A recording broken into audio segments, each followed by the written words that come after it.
Just remembering the time that white women were so lazy they couldn't be fucked to do their own housework. So instead of them letting black women have the same luxury of being able to stay home and care for our families as we hadn't been able to do for at least a couple hundred, 300, 400 years before this point, they made laws. I'm sorry, they had their men make laws and legislation to force us to work because, again, their men were also too insecure to contend with the idea that black men would ever pull in the same amount of money as them or be just as valued for the labor that they were contributing to the workforce. That's right. As with most instances, when left to our own devices, black people actually found ways to thrive, and we didn't have to be forced into servitude in order to desire to work.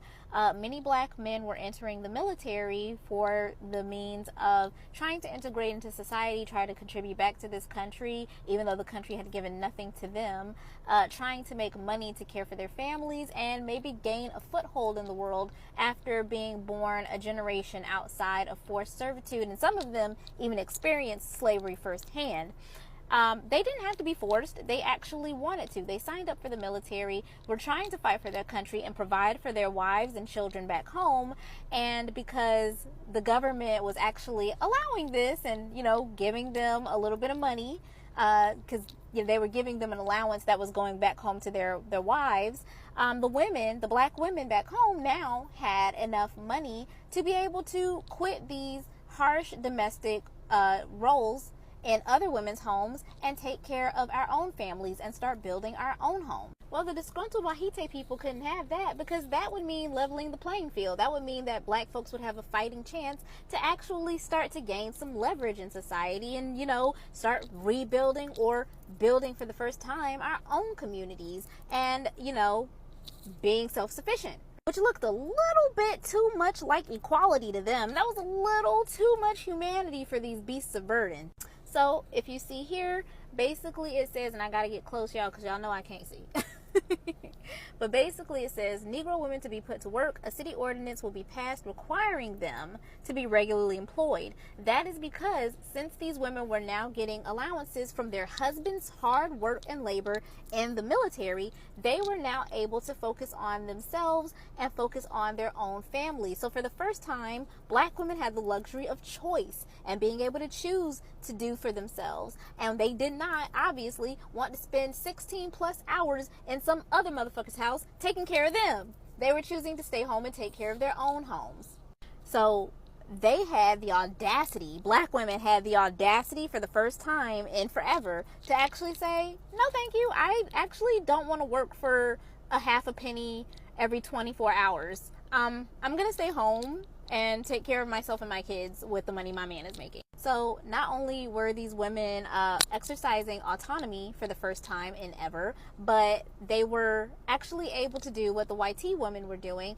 And not only that, white people had to do their own work for the first time. So what did these Wahite women do? These Wahite men and women, but mostly the women do? They complained so much that they forced the government to force black women to get back in their houses, their homes that they should have been caring for, and cook and clean.